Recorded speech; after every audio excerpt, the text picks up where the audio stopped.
ustedes, Voces de la Memoria. Un alto en el camino para conversar desde las historias de la vida de las víctimas. Voces de la Memoria, un programa de la serie sonora Cauca habla sobre la verdad. Hoy, un momento para conversar sobre las negociaciones y procesos de paz en el Cauca. Testimonios apegados a la memoria, a la verdad y la vida. Bienvenidas y bienvenidos. Siempre habrá un momento, un alto en el camino para construir diálogos, procesos y rutas que conlleven a la paz. El departamento del Cauca ha sido protagonista de este tipo de acuerdos y procesos, configurándose en un territorio constructor de paz. Uno de ellos se dio en marzo de 1990 en Santo Domingo, en Toribío, Cauca, donde se gestó y se firmó el Pacto Político por la Paz y la Democracia entre el M-19 y el Gobierno Nacional. El segundo fue la negociación y reincorporación a la vida política y comunitaria del movimiento Quintín Lame, en marzo de 1991 en el resguardo de Pueblo Nuevo en Caldono, y 26 años después con el objetivo de dar cumplimiento a los acuerdos y brindar soluciones permanentes a los excombatientes de la FARC-EP. En ese territorio caucano se establecieron 5 espacios territoriales de capacitación y reincorporación en los municipios de Miranda, Buenos Aires, Caldono y El Patía.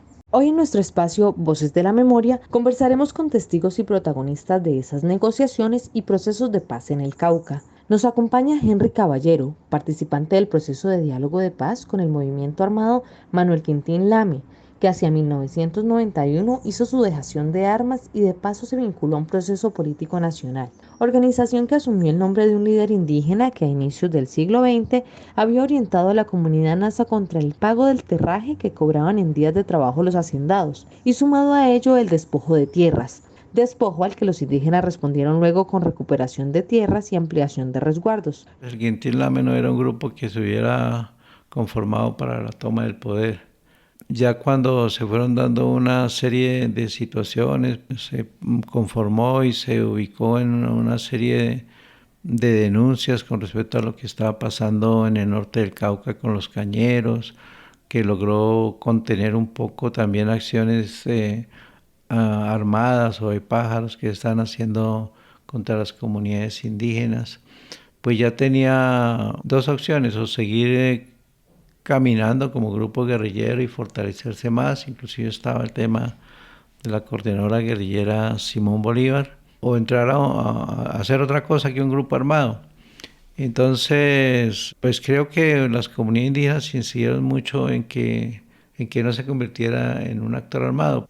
Entonces, digamos, viendo un poco las dificultades que tenía el Quintín Lame para su actuar dentro de las comunidades, que eso cuestionaba su autoridad, su autonomía, y la posibilidad de una Asamblea Nacional Constituyente en donde se pudiera transformar una serie de condiciones que impidían pues que las comunidades indígenas tuvieran una real desarrollo de sus políticas propias, pues permitieron que tomara la decisión, porque fue tomada, digamos, en una reunión de autoridades indígenas, de que se hiciera este proceso de movilización. 157 integrantes del movimiento Quintín Lame se desmovilizan en el campamento del resguardo de Pueblo Nuevo Caldono el 31 de mayo de 1991 y de paso la opción de contar con presencia en la Asamblea Nacional Constituyente, una alternativa política que limó asperezas con las propias comunidades y cerró el camino de las armas. La conversación en Paniquitá, donde se avisoraba desde la Constituyente un cambio político para el país, también fue el atractivo para la desmovilización. El proceso de paz del Quintín Lame y la Constituyente que se juntaron, pues marcaron un hito para el movimiento indígena, y es el compromiso de las comunidades indígenas de trabajar pacíficamente, de no acudir a acciones de tipo armado, y la creencia en un Estado social de derecho que constituyó esa Constitución colombiana.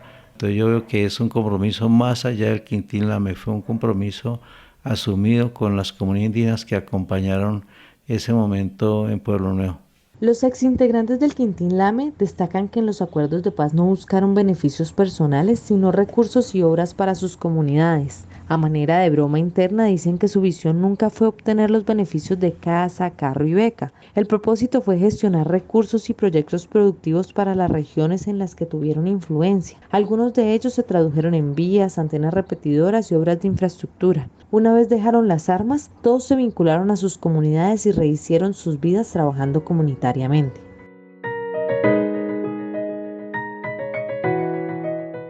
En Voces de la Memoria tenemos también las palabras de Francisco González, quien como actor del conflicto conoció de procesos de paz, en especial cuando la agrupación insurgente FARC firmó los acuerdos en noviembre del 2016. Las FARC ha hecho un gran esfuerzo y el partido político por llevar a la conciencia de los combatientes de que hay que cumplir los acuerdos que nos comprometimos. Acuerdos que de entrada generaron en los excombatientes firmantes de paz un sinfín de dificultades, pues los cambios hacia la vida civil conllevaron a situaciones traumáticas y de nueva mirada desde el Estado. Ya no eran los guerrilleros de años atrás que enfrentaban al gobierno, ahora eran personas civiles desarmadas. El principal problema para nosotros fue comenzar a salir del concepto de ejército y pasar a readaptarnos a la vida civil. Nosotros estamos acostumbrados a un horario diario con un régimen permanente y en ese proceso de varios años nosotros adquirimos una costumbre primero de estar disciplinados a utilizar las horas del día y cuando salimos a la legalidad entonces nos encontramos absolutamente libres, no tenemos ninguna dependencia y esa sujeción nos presentó múltiples vacíos en la vida interna. Esa primera parte que es la readaptación a la vida legal y a la vida civil, ese choque nos generó muchas dificultades a la normalidad que ya se proponía como parte del acuerdo. Dificultades para los excombatientes que por momentos ahogaban el impulso y esperanza de un proceso de paz realizado a lo largo de 4 años. Y uno de esos riesgos dentro de las dinámicas del conflicto armado era el llamado de sectores oscuros de la guerra a los excombatientes para reincendiar el país, pero también de amenazas y asesinatos. Vinieron tipos de ofertas de grupos armados que comenzaron a hablar, a ofrecerle a algunos muchachos que se fueron desencantando y se fueron frustrando, les fueron ofreciendo dinero para que fueran a prestar sus servicios, como los conocían que tenían experiencia en la guerra y en el uso de las armas, entonces los ofrecieron dinero para que solucionaran sus frustraciones. Esos aspectos se convirtieron en aspectos de violencia que terminó con la muerte de varios de ellos y que todavía no cesa, pero violencia también desde el punto de vista de territorio. Para Francisco, un proceso de paz con muchos altibajos y situaciones que en el fondo no se están cumpliendo en su orden, como es el caso de atención a las víctimas del conflicto armado, un punto fijo dentro de los acuerdos, pero que también debe ser atendido desde las causas que originan la guerra. Un proceso de paz no puede pasar sin mirar a las víctimas. En medio de los dos bandos, en los tiros, las balas cruzadas, hay población. Esas son las víctimas. A quien le dañó la casa, al que se persiguió y se encarceló, al que se hirió injustamente. No solamente se trata de reconocer que hay víctimas causadas por el conflicto y por los actores del conflicto, sino también por resarcir a las víctimas y por devolverle lo que perdieron, por lo menos facilitarles para que ellos puedan alcanzar un nivel de vida mejor. Un proceso de paz en el que los excombatientes pasan ahora a ser víctimas de unos enemigos ocultos del proceso y que esas agresiones a los acuerdos dejan al momento de esta conversación más de 250 excombatientes asesinados. ¿Esta situación cómo la interpreta Francisco? La verdad que en los excombatientes hay mucho miedo, hay mucho temor y hay desesperanza. Pero los combatientes, los que firmaron el acuerdo, yo creo que más o menos el 80% continúan allí, pero con la esperanza de que ojalá se pueda recomponer y continuar los acuerdos, que se restablezcan. Pero sí, hay frustración, que nos traicionaron o que nos dejaron, y la gente se está yendo de un espacio territorial a otro. Pues cuando a algunos se les muestra algo positivo, por lo menos en los proyectos productivos, ellos vuelven y toman nuevamente aire para continuar con el proceso de paz. Es decir, grande el esfuerzo que hay que hacer para contener la desesperanza que hay en los combatientes. Y frente a estos procesos de paz y negociación, escuchemos a la voz de la Comisión de la Verdad sobre el patrón identificado. De acuerdo a diversas fuentes y al trabajo realizado por la Comisión de la Verdad con excombatientes y personas en proceso de reincorporación, firmantes de acuerdos de paz, se han identificado dinámicas de estigmatización, de inseguridad, un incumplimiento generalizado de los acuerdos, incluso en riesgo de ser reclutados o cooptados nuevamente por otros grupos, entre múltiples situaciones más.